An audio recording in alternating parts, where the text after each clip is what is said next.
सबसे पहली मेरे पास लिस्ट है। उस लिस्ट में जो मेरे पास सबसे पहला नाम है, उज्ज्वला योजना। और इस योजना में आपको पता होगा कि बहुत सारी महिलाओं के लिए ये डिसाइड किया गया कि उनको सिलेंडर्स प्रोवाइड किए जाएंगे। तो मैं इस पॉलिसी को टीयर ए में प्लेस करूँगा। नेक्स्ट मेरे पास है CAA, सिटीज़नशिप अमेंडमेंट एक्ट। हो सकता है जो NRC और इन सारी रिलेटेड बातें हैं, उन्होंने लोगों को कुछ इस तरह का इम्प्रेशन डाल दिया कि इससे इंडिया के मुस्लिम्स को भी खतरा होगा। तो इसी कारण से मैं इस पॉलिसी को D टीयर में रख रहा हूँ। आप लोग कमेंट करें, बताएं कि आपको क्या लगता है ये कहाँ जाना चाहिए। नेक्स्ट है राफेल की डील। मेरी प्रॉब्लम इस डील में ये रही कि हमारी नीड 126 रफाल की है और हमने सिर्फ 36 ही प्रोक्योर किए हैं। अभी हमने हाल फिलहाल नेवी के लिए 26 और रफाल लिए हैं, पर मुझे ये लगता है कि ये टू लेट टू लेस, मतलब हम काफ़ी देर से चीज़ें कर रहे हैं और उसमें भी कम कर रहे हैं, और इसलिए मैं इसको टीयर बी में रख रहा हूँ।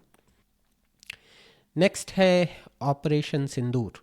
तो ये इजीली टीयर एस में जा सकता था। मुझे बस ये लगा कि जो थोड़ा सा ट्रंप का एक इंटरवेंशन था और उसकी तरफ से जो ये सीज़ फायर का अनाउंसमेंट था, वो शायद मुझे लगा कि थोड़ा सा एक ख़राब फैक्टर था। अगर इसकी जगह इंडिया खुद आगे आकर ही उस अनाउंसमेंट को पहले कर देता तो बेटर रहता।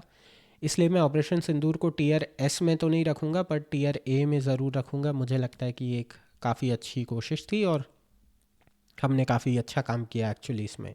Then comes Ayushman Bharat. मुझे लगता है कि ये एक लैंडमार्क हेल्थ पॉलिसी है। इसमें गरीब परिवारों को करीब 5 लाख रुपए तक का कैशलेस ट्रीटमेंट प्रोवाइड किया गया है। आई गेस इवन जो भी इम्प्लीमेंटेशन इश्यूज हैं उसके बाद भी मैं इसको कैटेगरी ए में रखने के लिए मैं तो एग्री कर सकता हूँ।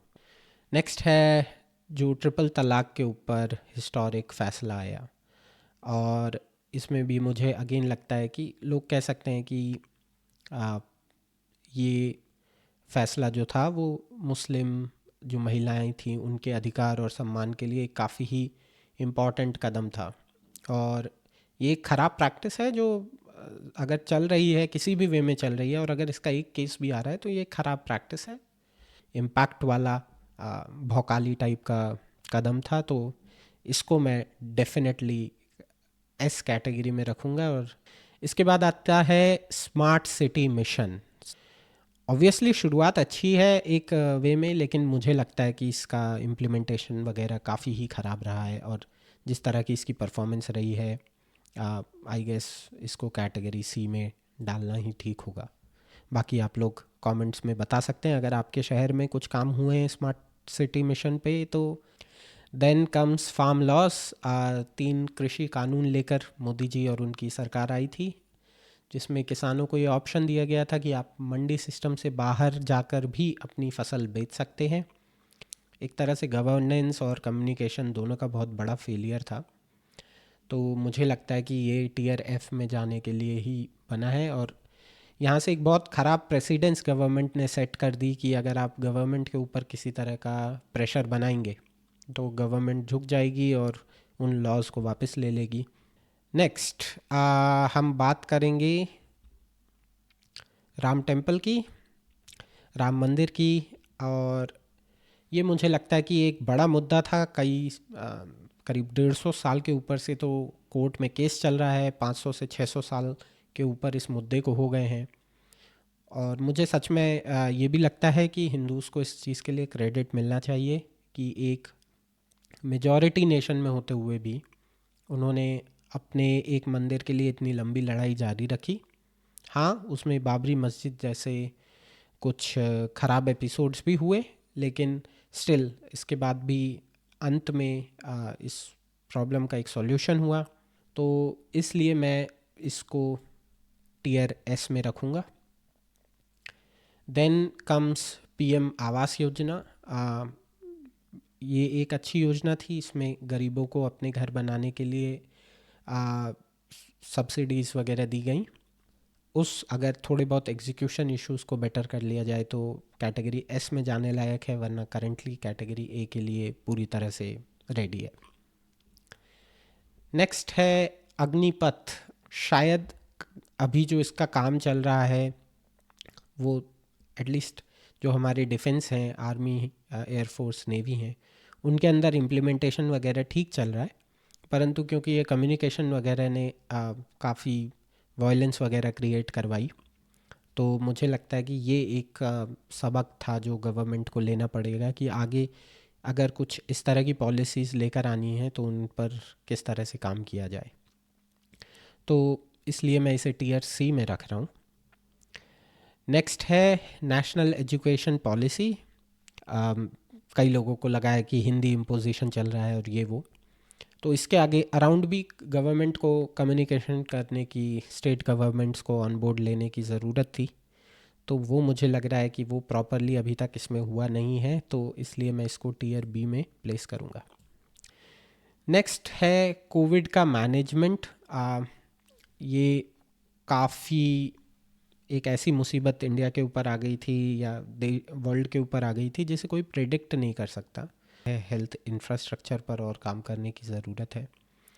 तो मुझे लगता है कि जो कोविड है उसको टीयर बी में ही रखना चाहिए। नेक्स्ट है आर्टिकल 370, आर्टिकल 370।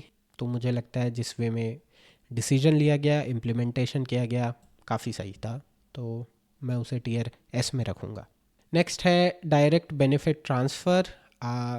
जो आधार से जोड़कर लोगों के अकाउंट में डायरेक्टली सब्सिडी वगैरह का पैसा दिया जा रहा है, हमेशा ही इम्प्रूव कर सकते हैं इस तरह की पॉलिसीज़ में, इसलिए मैं टीयर एस में तो नहीं डालूँगा, पर टीयर ए के लिए मुझे लगता है ये सही कैंडिडेट है। नेक्स्ट है डीमोनेटाइजेशन। डीमोनेटाइजेशन जो हुआ, शायद नीयत अच्छी थी, बट जिस तरह से काम हुआ है वो काम अच्छे वे में नहीं हुआ, और इसलिए मैं इसको टीयर एफ में रखूँगा। नेक्स्ट है स्वच्छ भारत का मिशन। स्वच्छ भारत का मिशन सच में एक बहुत ही अच्छी पहल है, और सीधा प्राइम मिनिस्टर की तरफ से ऐसी कोई बात आना, टॉयलेट्स के कंस्ट्रक्शन के लिए बात आना, देश को नो ओपन डेफिकेशन जोन बनाना, और स्वच्छता को, क्लीनलीनेस को एक प्रायोरिटी बनाना सच में एक बड़ी बात है। मैं सरकार के इनिशिएटिव के लिए तो उनको मार्क्स दूंगा, लेकिन अगेन उसमें बहुत कुछ और करने की ज़रूरत है।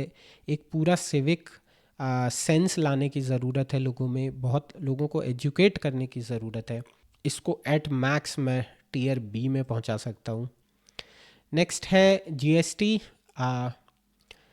जीएसटी में एक नेशन एक टैक्स ये नारा दिया गया था, बट शायद गवर्नमेंट का प्रॉमिस ऐसा था कि रातों रात चीज़ें चेंज हो जाएंगी, लेकिन इसके बाद हर बार जीएसटी की जो कमेटी बनती है देन वो कुछ नया लेकर आती है, उससे काफ़ी कन्फ्यूजन रहा।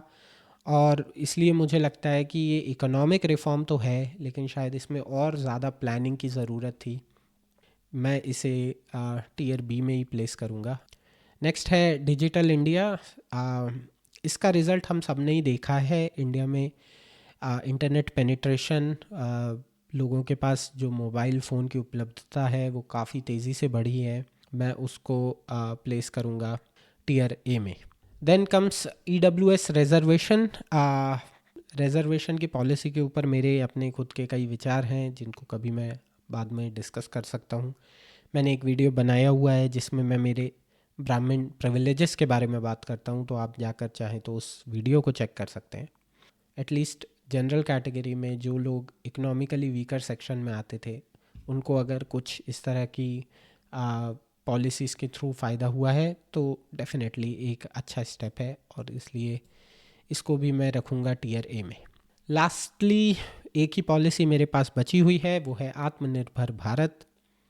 आत्मनिर्भर भारत एक मुहिम है जिसके थ्रू हम ज़्यादा से ज़्यादा लोकल मैन्युफैक्चरिंग करना चाहते हैं, और इसमें बहुत काम होने की आवश्यकता है। अगर हमें मैन्युफैक्चरिंग हब बनना है चाइना जैसा, तो इसमें बहुत ज़्यादा काम करने की नीड है, और इसलिए मैं अभी इसको टीयर सी में रखूँगा।